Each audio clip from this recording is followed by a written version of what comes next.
Chosen one, did you think it disappeared into nothing? Did you believe that moment of kindness, the one nobody thanked you for, just evaporated like steam off morning coffee? Did you go to bed that night wondering if God even keeps records anymore? Listen to me. You held the door when your back was screaming. You paid that bill when your own account was gasping for air. You checked on someone when you had nothing left to give. You showed up. You served. You sacrificed. And then you went home.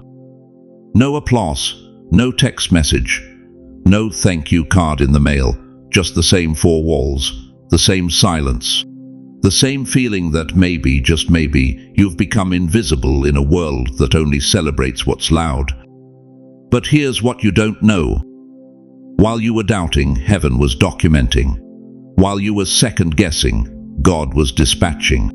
While you thought nobody saw, someone was being sent. Hebrews 6:6 doesn't stutter. God is not unjust. He will not forget your work and the love you have shown him as you have helped his people. Not unjust will not forget. That good deed, it didn't vanish. It traveled, it rippled. And right now it has reached someone you never expected. Someone who's about to show up in your life in a way that will leave you breathless. You see, God doesn't misplace receipts. What you call small, he calls seed, and seeds don't stay buried forever. They break ground. They multiply. They return. Matthew 6:4 promised you this. Your Father who sees what is done in secret will reward you. Not if you're lucky. Will. I know you feel replaced, like the world moved on without you. Like your years of service earned you nothing but a quiet corner and fewer phone calls. Like maybe God forgot your name in the shuffle of younger voices and faster lives. But chosen one, you are not invisible. In just a moment, I'm going to show you 3 ways God sends an unexpected witness to validate what you did in secret. And I'll reveal the one counterfeit return you must recognize and reject before it poisons your harvest. Your kindness wasn't wasted. It was weaponized. And the movement happening right now, it's heading straight for your door. If this is already stirring something in your spirit, type, God saw me, in the comments below. And if you know someone, maybe a parent, a friend, a neighbor who's been feeling invisible, share this with them right now. Let them know heaven has receipts. And to every single soul who has supported this message through super thanks, your generosity is not forgotten. You're not just giving. You're sowing into a field where others find hope when they thought they'd run out. Whether you give or not, I'm grateful. Deeply. Your presence here matters. Your time matters. You matter. Now let's uncover what's already in motion. Because they're coming for you. How far do you think your kindness actually traveled? Do you believe it stopped at the door you held open, at the check you quietly covered, at the prayer you whispered over someone who never even knew your lips moved? What if I told you that good deed is still moving right now underground, unseen, but unstoppable, like water carving through bedrock beneath the streets of this city? Let me paint you a picture. You know how the subway works in New York. You drop a token at Fortinton Street, you disappear into the tunnel, and 20 blocks later you emerge at a completely different place. The whole time you're down there, nobody up top sees you moving. They don't hear the train. They don't feel the rumble. But you're traveling fast, deliberate, headed exactly where you need to go. That's what your kindness is doing right now. You think because nobody thanked you, it disappeared. You think because the person you helped never called back, it evaporated. You think because you went home to silence, God filed it under, forgotten. But chosen one, kindness is like an underground river. You don't see it moving until it shows up miles away, feeding a garden you never planted, watering ground you've never walked on. God has a pattern. He lets good deeds look buried. He lets them sit in the dark. And then at the exact right moment, he raises them. Look at Joseph, faithful in a prison cell, forgotten by the cupbearer he helped. 2 full years of silence. Genesis 40:20 says it plainly. The chief cupbearer did not remember Joseph. He forgot him. 2 years. Not 2 weeks. Not 2 months. 2 years of waking up wondering if his good deed had been wasted. But Genesis 4:9 records the shift.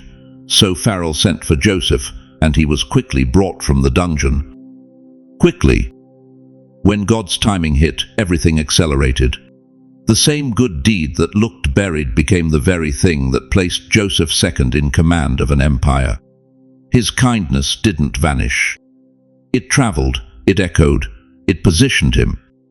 Or take Ruth, loyal in obscurity, gleaning leftover grain in a field that didn't belong to her, working from dawn until dusk with no spotlight, no stage, no recognition.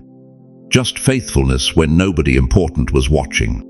But Ruth Twiwantihan says Boaz had heard about her. I've been told all about what you have done. Told by whom? By witnesses she never knew were watching. By a network of eyes she never factored into her obedience. And that loyalty, it didn't just help her mother-in-law. It revealed who Ruth was when the world wasn't applauding. It positioned her to become the great-grandmother of King David. It wrote her into the bloodline of Jesus Christ himself. Your good deed didn't just help someone. It revealed who you are when nobody was watching. And that revelation is about to return to you with interest. Think about it. The nurse you encouraged when she was breaking under the weight of a double shift. The neighbor you fed when you barely had groceries yourself. The grandchild you prayed for quietly, year after year, when everyone else stopped believing they'd turn around. You thought it was nothing. God let it echo. Right now, across this city, across time zones you'll never visit, your kindness is showing up in places you can't imagine. It's shifting atmospheres. It's opening doors. It's whispering your name in rooms where decisions are being made. Because God doesn't waste good deeds. He archives them. He compounds them. He releases them at the appointed hour. But here's the part people miss. When God prepares honor, exposure increases. That's why certain people started acting weird around you lately. That's why some folks who used to ignore you are suddenly paying attention. That's why you've been feeling a shift in the atmosphere, like something's about to break open, but you can't quite name it. You're not imagining it. Heaven is moving pieces on the board. The same God who remembered Joseph in the dungeon is remembering you in the silence. The same God who honored Ruth in the field is about to honor you in front of witnesses. And those witnesses, they're not who you expect. See, you thought your reward would come from the person you helped. You thought gratitude would arrive from the neighbor, the coworker, the family member. But God doesn't work in straight lines. He works in circles, spirals, mysteries. He sends the reward through someone who wasn't even there. Someone who heard about what you did. Someone who's been watching you from a distance. Someone who's about to step into your story with provision, opportunity, or vindication you never saw coming. That's the hidden ledger. God keeps better books than any accountant on Wall Street. Hebrews 6:10 doesn't negotiate. God is not unjust. He will not forget your work and the love you have shown him, not forget, not overlook, not misplace. He records it all. The kindness you showed when your knees ached. The generosity you gave when your bank account was crying. The grace you extended when bitterness would have been easier. Every single act is written in a ledger heaven guards with fire. And right now, the ink is still wet on your next chapter. So I want you to say this out loud. Don't just think it, speak it, let your own ears hear it. Let the atmosphere around you shift because of it. Say, Lord, I will not regret doing good. Say it again, Lord, I will not regret doing good. Because what you're about to see next will prove that God's timing is not late, it's loaded. And the movement headed your way, it's already left the station. You know what nobody tells you. When God starts moving in your direction, hell starts moving too. Not because you did something wrong, because you're about to do something right. And the moment heaven dispatches favor toward your life, the atmosphere around you gets thick, heavy, strange. People who used to call you every week suddenly go silent. Friends who celebrated your struggles get uncomfortable with your progress. Family members who cheered when you were broken start questioning your peace. And you're left standing there thinking, what did I do? Why does everything feel harder now that I'm finally doing better? Let me tell you something, chosen one. Some people only celebrate you when you're small enough to control. When you stayed wounded, they felt needed. When you stayed confused, they felt wise. When you stayed stuck, they felt superior. But the second you start walking in the favor God assigned to you, the second you start carrying peace they can't explain and joy they didn't give you, they panic. Because your elevation exposes their stagnation. Look at Nehemiah. The man was called by God to rebuild the walls of Jerusalem. Noble work, holy work, necessary work. And the moment he picked up the first stone, mockery showed up. Sanballat and Tobiah didn't just disagree with him. They ridiculed him. Nehemiah 4:3 says they mocked. What they are building, even a fox climbing up on it would break down their wall of stones. That's not constructive criticism. That's sabotage dressed as concern. And here's what you need to understand. The resistance didn't mean Nehemiah was off course. It meant he was exactly where God wanted him. The closer you get to your destiny, the louder the opposition becomes. Daniel experienced the same thing. The man prayed 3 times a day. Faithful, consistent, blameless. His integrity was so sharp that his enemies couldn't find a single flaw in his character or his work. So what did they do? They didn't try to expose him. They tried to trap him. Daniel 6 records how they manipulated the king into signing a law they knew Daniel couldn't obey without abandoning his faith. They couldn't beat his character, so they weaponized his devotion. And some of you are living that right now. You didn't change. You didn't become arrogant. You didn't start acting holier than thou. You just started believing God again. You started trusting that the good deed you did in secret mattered. You started walking with your head up instead of your shoulders hunched. And suddenly the people closest to you started acting different. Your grown children dismiss your faith as old-fashioned. Your friends from church, the ones you prayed with for years, checked out the moment you stopped being their project. The people who said they loved you can't seem to stand being around the version of you that's actually whole. That's not coincidence. That's spiritual resistance. God is moving, but your flesh gets tired. God is strengthening you, but the enemy whispers, it's too late. God is sending someone unexpected to validate what you did in secret, but doubt hisses, you imagined it. Nothing's really changing. Here's what I need you to hear. The pressure you're feeling right now is not proof that you're failing. It's proof that you're being approached. When favor gets close, interference shows up. Not because God is weak, because the enemy is desperate. He knows he can't stop what God has already set in motion. So he tries to make you stop yourself. He tries to make you quit in the hallway before the door even opens. He wants you exhausted, doubtful, second-guessing. He wants you to think, maybe I misheard God. Maybe I'm not really chosen.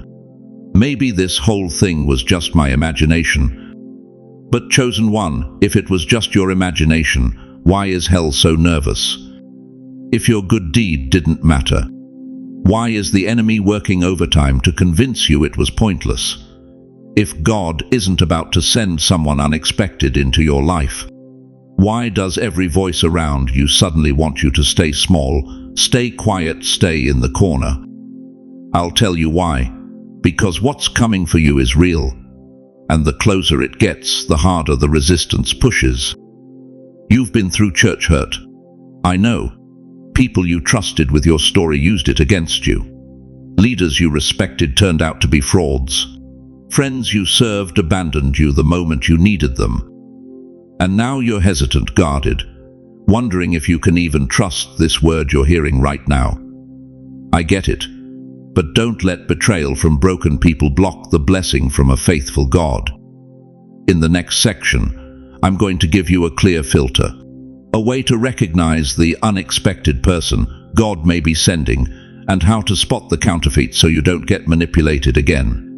Because not everyone who shows up claiming to celebrate you is actually for you. And you need to know the difference. But right now, I need you to do something. If you're still standing, if you refuse to quit in the hallway before the door opens, hit that like button. Let it be your declaration. I'm not stopping now. Because favor is closer than you think. And resistance is just proof you're right on time. Now here's where we separate truth from noise. Because they're coming for you sounds mysterious, maybe even dangerous. But chosen one, this is not a ghost story. This is not spiritual fiction. This is not some mystical game where angels swoop down with lottery tickets and golden envelopes. This is God moving through real people in real time to honor what you did in secret. And you need to know who to let in and who to lock out. Listen carefully. Sometimes God sends three kinds of people your way. Not angels with wings, not strangers with glowing eyes. Real human beings carrying divine assignment. First, there's the connector. This is someone who opens a door you couldn't open yourself. You've been knocking for years, praying, waiting, and suddenly someone walks into your life and says, I know someone, or let me make a call, or I can help with that. They don't take credit, they just connect. That's God's fingerprint. Second, there's the confirmer. This person doesn't tell you something new. They validate what God already whispered to your spirit. You thought you were crazy. You thought you were hearing things. But then someone who knows nothing about your private prayer speaks the exact same word back to you. That's not coincidence. That's confirmation. That's God saying, yes, you heard me right. Third, there's the coverer. This is the one who protects your reputation when you're not in the room, who advocates for you when you can't speak for yourself, who shields you from attacks you didn't even know were coming. You may never know their full work until heaven reveals it. But they were sent, and they stood. Now hear me clearly. Not everyone who shows up is sent by God. Some are sent by your own desperation. Some are sent by the enemy to derail you. Some are just opportunists who smell vulnerability and move in like vultures. So how do you tell the difference? John 4:1 is not a suggestion. It's a command. Test the spirits to see whether they are from God. God's guidance brings clarity, not confusion, peace, not panic, order, not chose. If someone is pressuring you for money, secrecy, urgency, or fear, pause. Step back. Get counsel. Because the devil knows you've been waiting. He knows you're tired, and he will send counterfeits wrapped in scripture and smiles to drain what little you have left. Let me give you 5 questions, a discernment filter that will save your life. 1. Do they honor God or do they flatter your ego? Real messengers point you to the Father. Counterfeits make you feel special so they can manipulate you later. 2. Do they respect boundaries or do they push past every no and wait you give them? God's people honor your pace. Predators ignore it. 3. Do they rush you with fear? You have to act now or you'll miss it. God told me you need to give me this amount today. That's not the Holy Spirit. That's a con. God does not operate on countdown timers. 4. Do they isolate you from wise counsel? Do they say, don't tell your family, or don't talk to your pastor? Isolation is the enemy's strategy. God's movement invites community, not secrecy. 5. Do they produce peace and order in your spirit? Or do you feel anxious, pressured, and confused after every conversation? Galatians 5:2-2 says the fruit of the Spirit is love, joy, peace. If someone leaves you in turmoil, they are not from God. Write this down, tape it to your mirror. Read it every morning until it's carved into your bones.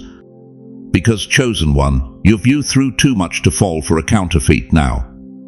You've survived betrayal, you've survived loss. You've survived seasons where God felt silent and the world felt cruel. You did not endure all of that to be schemed by someone pretending to carry heaven's message. God's reward is coming, but it will come with wisdom, not manipulation, with peace, not pressure, with clarity, not confusion. Now let me tell you something that might surprise you. Your deed had to be quiet. It had to be done in secret, because God wanted to strip away every ounce of human applause so that when the reward comes, you'll know it wasn't luck. It wasn't networking. It wasn't who you know. It was Him. And here's the twist. The reward often comes through the last person you'd expect. Not the powerful, not the connected, not the ones you tried to impress. God loves to use the overlooked, the underestimated, the unexpected to deliver His promises. Why? So you can't take credit, so heaven gets the glory. Ruth didn't expect Boaz. Esther didn't expect Mordecai's moment. Peter didn't expect the coin in the fish's mouth. God specializes in shocking deliveries. So stop looking in the obvious places. Stop waiting for the people who owe you. They're not coming. God is sending someone else. Someone you never saw coming. And when they arrive, you'll know it's Him because it will carry His signature. Impossible timing, unexplainable favor, undeniable peace. Right now, I want you to do something. Type this in the comments. Lord, send it, but send it with wisdom. Because we're not just praying for provision. We're praying for discernment. We're asking God to protect what He's about to release. And if you're sitting alone tonight, maybe in a quiet house, maybe in a room that used to be full, say this out loud. I'm still here, God. Say it, mean it, because you are. And He knows exactly where you are. So now the question becomes, are you ready to recognize them when they arrive? You know what breaks my heart? It's watching people like you, people who've given their whole lives, sit in a room alone and whisper, I should have done more. More what? More sacrifice, more serving, more bleeding yourself dry for people who never said thank you. Listen to me carefully. That thought, that lie, that's not from God. That's the enemy trying to rob you of the one thing he can't touch. The record heaven keeps of every single thing you did when nobody was watching. You remember her, don't you? The widow in Mark chapter 32. She walked into the temple while rich men strutted past, dropping bags of gold into the offering box. The coins clanged loud. Everyone turned. Everyone saw. And then she came, trembling, holding 2 copper pennies, worth less than a cent. She could have kept them. She could have bought bread. But she dropped them in quiet. No fanfare, no applause. The disciples didn't even notice her. But Jesus did. He stopped everything. He turned to them and said, this widow has put in more than all of them, more than the millionaires, more than the philanthropists, more than the ones whose names got carved into marble plaques. Why? Because she gave from her poverty. She gave what she couldn't afford to lose. She gave when it hurt, and heaven called it massive. 2 pennies in God's hand can unlock a steel door. Now let me ask you something, and I want you to answer honestly, even if it's just in your heart. Have you been carrying shame? Shame that you're not useful anymore. Shame that your body can't do what it used to. Shame that maybe God's moved on to younger, stronger, faster believers. Because if you have, I need you to hear this.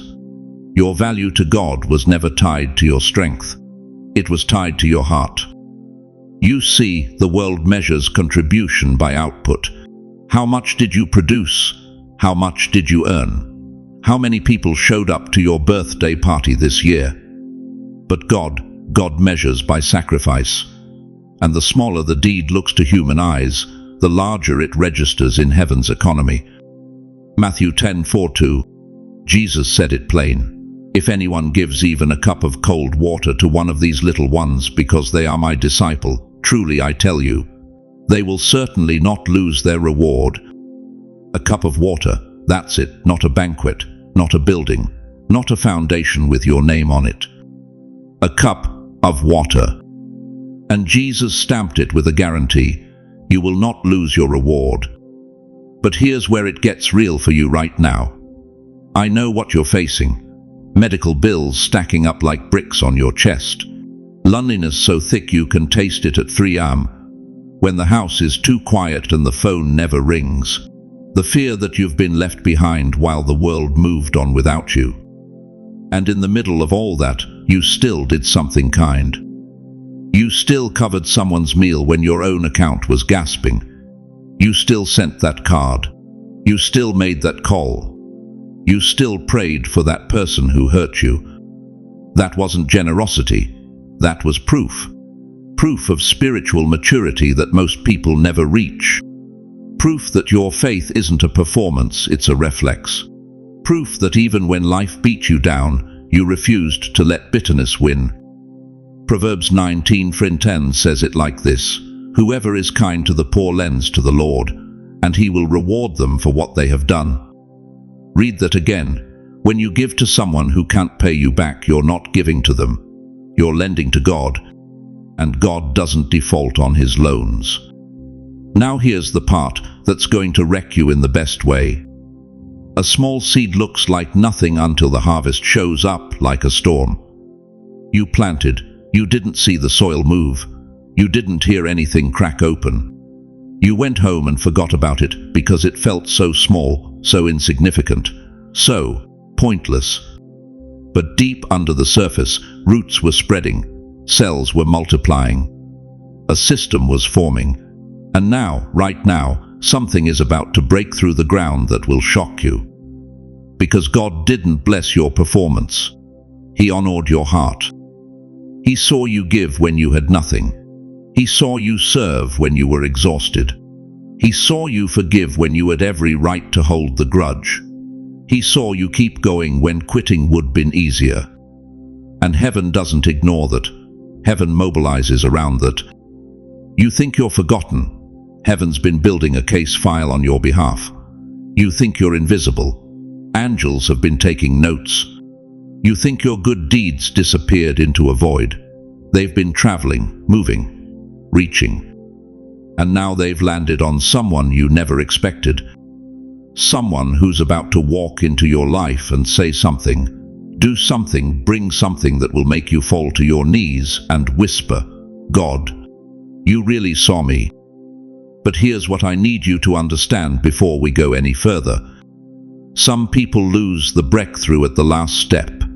They get right to the edge of the blessing and sabotage it with doubt, with bitterness, with the belief that they don't deserve it. So in the next part, I'm going to show you exactly what to do before the blessing arrives. How to posture your heart. How to recognize the counterfeit. How to receive what's coming without fear stealing it at the door. But right now I need you to do something. I need you to break the silence that's been choking your testimony. Drop one sentence in the comments. Just one. Let it be simple. Let it be raw. I kept doing good even when it hurt. Type it. Let your fingers release what your heart has been holding.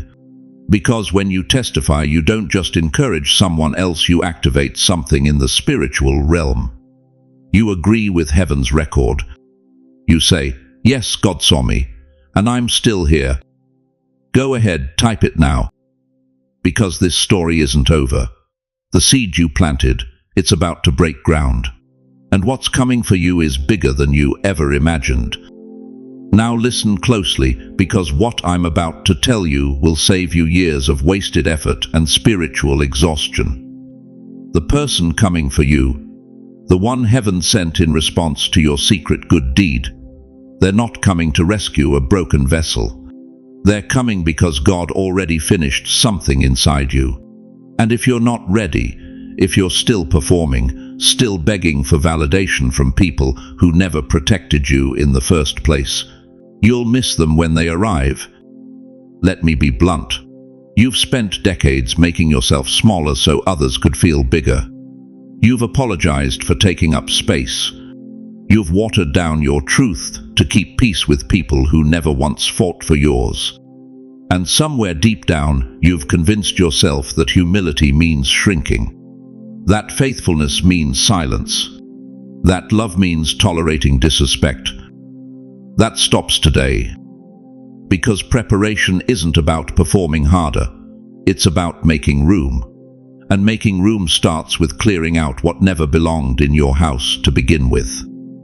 Look at 1 Kings 10:10. The widow of Zarephath had nothing. One meal left between her and starvation. And Elijah walks up and says, "Feed me first." Sounds insane, doesn't it? Sounds cruel, but she obeyed. She made room in her scarcity, and what happened? The oil never ran out. The flour jar never emptied. Provision multiplied the moment she made space for what God sent. You see, she didn't perform. She didn't pretend her cupboard was full. She didn't smile and say, "Oh, everything's fine." She admitted her lack and still made the move. That's faith with work boots on. Now flip to 2 Kings 4. The Shunammite woman. She saw the prophet Elisha passing by and told her husband, "Let's build him a room. A bed, a table, a chair, a lamp, simple, practical." She didn't wait for a vision. She didn't ask for a sign. She just prepared space. And God gave her the one thing her body said was impossible: a son. The miracle didn't come because she begged. It came because she built. She made room. And then there's Zacchaeus, short man, hated tax collector, climbed a tree just to see Jesus. And what does Jesus say? "Zacchaeus, come down. I'm coming to your house today, not tomorrow, not when you clean up, not when you're worthy. Today." And Zacchaeus scrambled down and made room.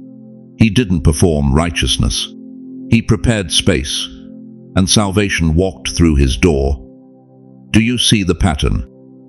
God doesn't wait for perfection. He waits for preparation. He waits for you to stop auditioning for approval and start clearing space for the next chapter he's already written. So let me give you 3 preparation moves. Simple, senior-friendly. No spiritual gymnastics required. First, clear one corner. I'm not talking about redecorating your whole house.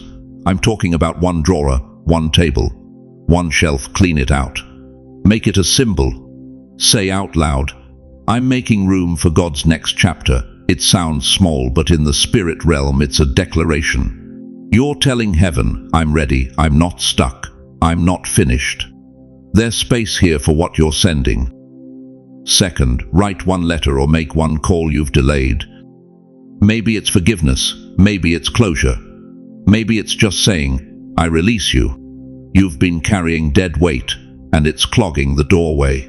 That bitterness, that grudge, that unresolved conversation from 1993, it's taking up the space where your breakthrough is supposed to land. You don't have to reconcile with people who hurt you, but you do have to release them. Write it down. Burn it if you need to. Make the call if you must. But let it go, because the person coming for you can't get through a door blocked by ghosts. Third, set one boundary. Stop over-explaining yourself. Stop defending your peace to people who never gave you any. Stop shrinking so they can sprawl.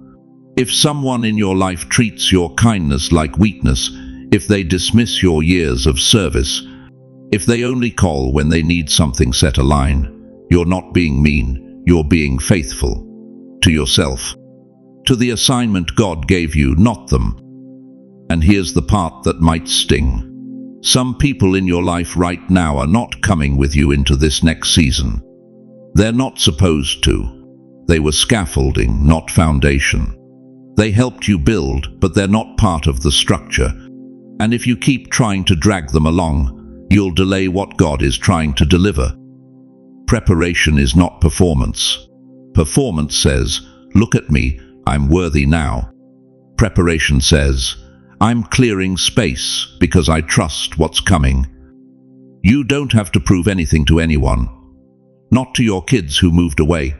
Not to the church that forgot your name. Not to the job that replaced you.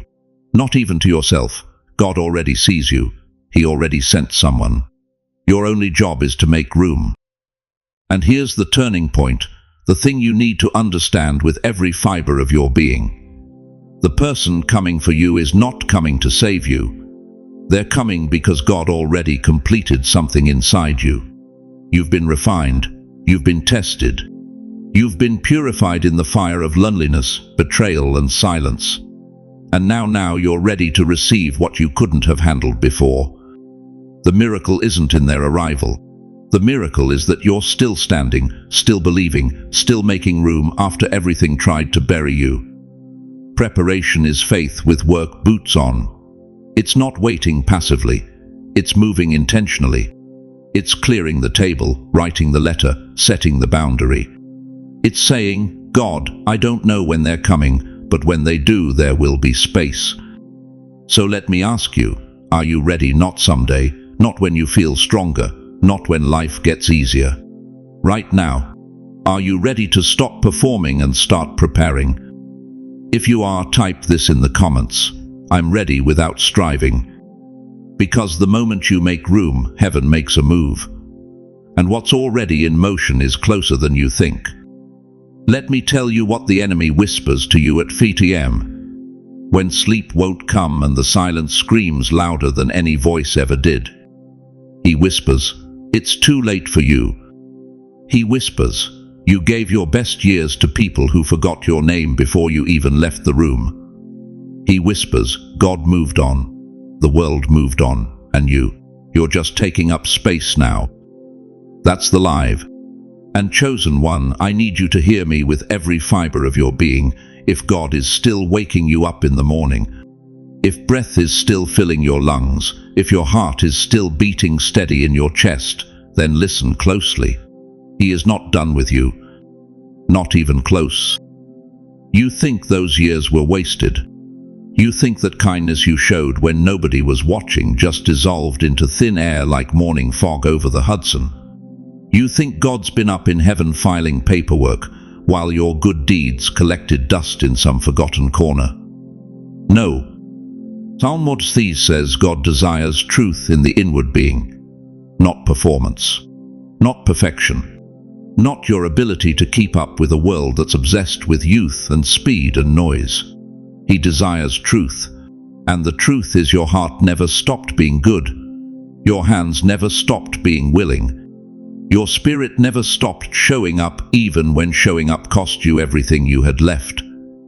1 Samuel 16 cuts through every ounce of doubt you're carrying right now. The Lord does not look at the things people look at. People look at the outward appearance, but the Lord looks at the heart. You hear that? While the world looked at your age, God looked at your authenticity. While they looked at what you couldn't do anymore, God saw what you chose to do anyway. While they measured you by productivity, God measured you by purity of intention. And every single act of kindness you performed in secret, every door you held, every meal you paid for, every shoulder you offered, every prayer you whispered for someone who never even knew you were praying, God saw it. He documented it. And now, right now, He's responding to it. Let me say this 3 times because I need it to sink past your doubt, past your wariness, past every lie that's tried to convince you that you don't matter anymore. What you did in secret, God is bringing into light. What you sowed in pain, God is returning in peace. What you gave when you were tired, God is honoring while you rest. Do you understand what I'm telling you? This isn't theory. This isn't some feel-good sermon to make you smile for 5 minutes before you go back to feeling forgotten. This is prophetic reality unfolding in real time over your life. Galatians 16 doesn't leave room for doubt. Let us not become weary in doing good, for at the proper time we will reap a harvest if we do not give up. At the proper time, not your time, not when you thought it should happen, at his time, and chosen one, your proper time has arrived. I know you're carrying grief. I know you look back at lost years and missed chances and family fractures that still bleed when you think about them too long.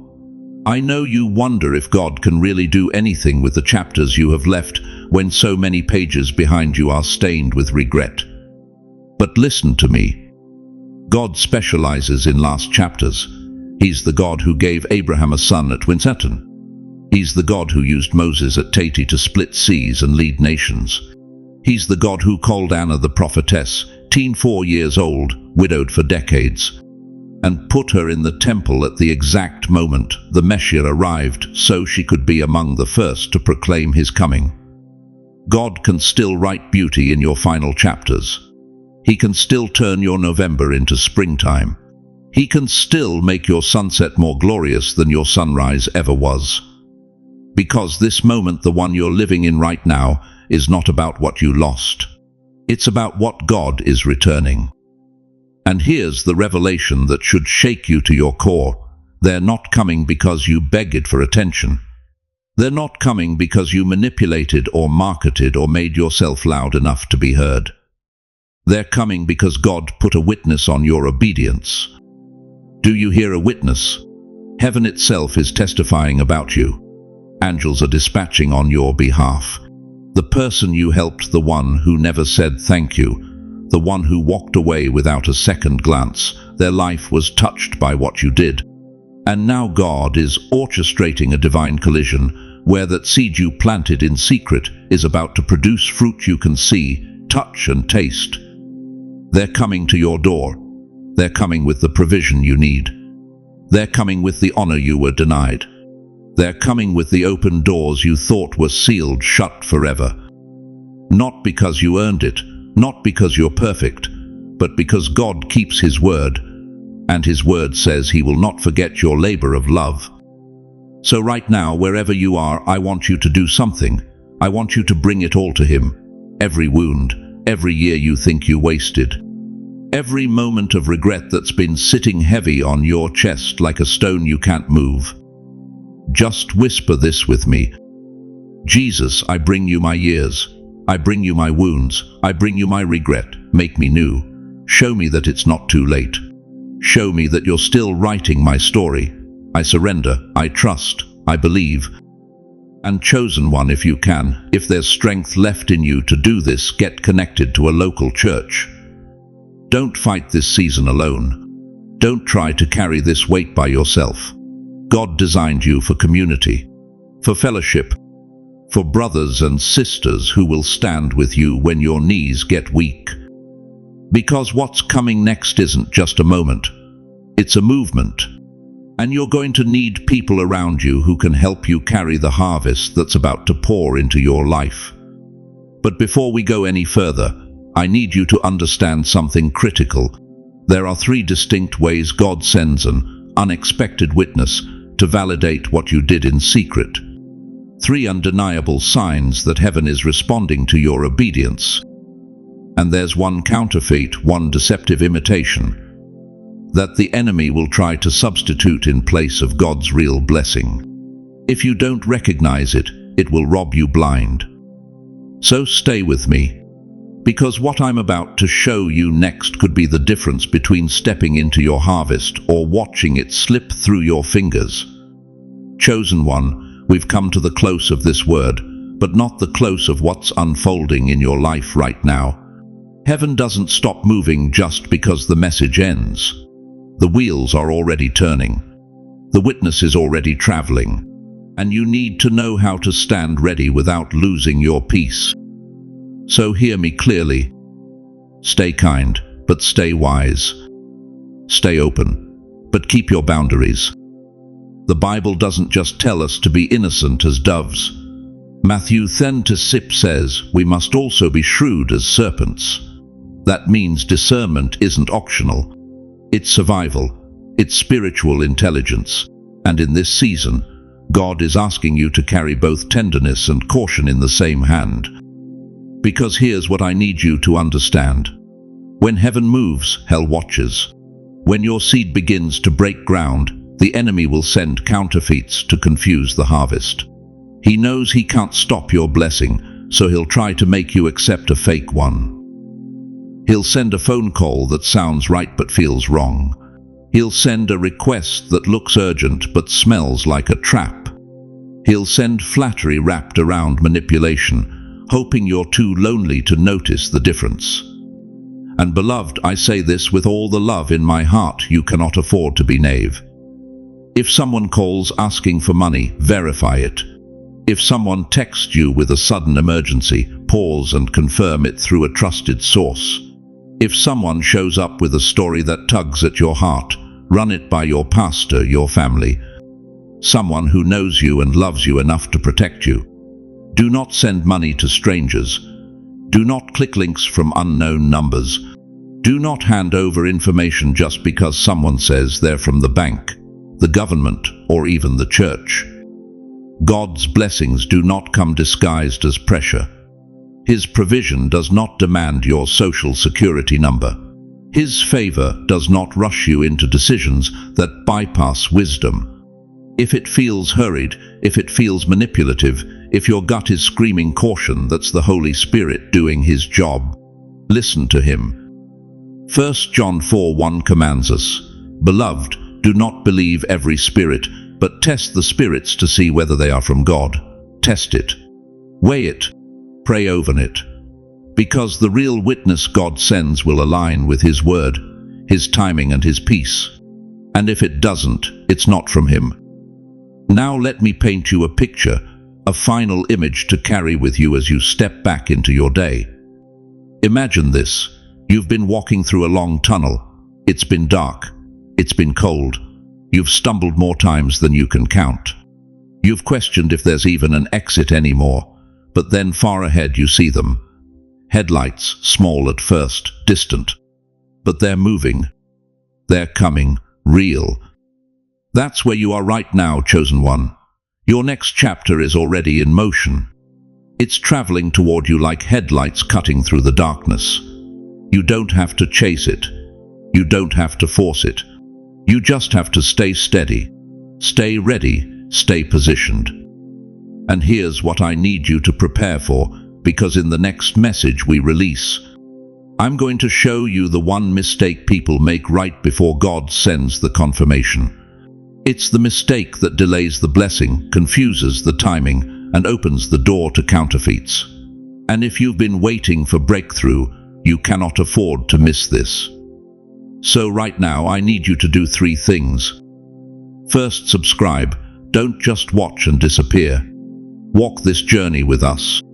Hit that subscribe button because the messages coming in the weeks ahead are going to build on what you've received today. This isn't random content. This is a sequence, a revelation unfolding step by step, and if you miss one, you'll miss the thread. Second, comment below. Type these words, "Lord, I receive with wisdom." Say it out loud if you need to. Let your fingers, your voice, your spirit come into agreement. Because declaration activates expectation, and expectation opens the door for manifestation. Third, share this message with one person who feels forgotten. You know who they are. The friend who stopped calling, the parent who's been invisible, the neighbor who's been carrying weight in silence. Send them this video. Let them know they are not forgotten. Let them know heaven has receipts. Now before you go, let's seal this word with prayer. Close your eyes if you're able. Let your heart settle. Father, in the name of Jesus, I lift every person under the sound of this voice. Cover them, protect them, surround them with your angels. Give them discernment sharper than a double-edged sword. Let them know the difference between your voice and the voice of the enemy. Let them recognize your provision and reject every counterfeit. Lord, restore their dignity. Renew their strength. Remind them that what they sowed in secret is rising in due season. Bring the witness. Bring the confirmation. Bring the harvest. And let it come with peace, not pressure. With clarity, not confusion. With joy, not manipulation. We declare Galatians 6:10 over their lives. Let us not grow weary in doing good, for in due season we will reap, if we do not give up. They will not give up, they will not grow weary, and they will reap. In Jesus' name, Amen. Now go, chosen one, walk in peace, walk in wisdom, and keep your eyes open, because they're coming for you,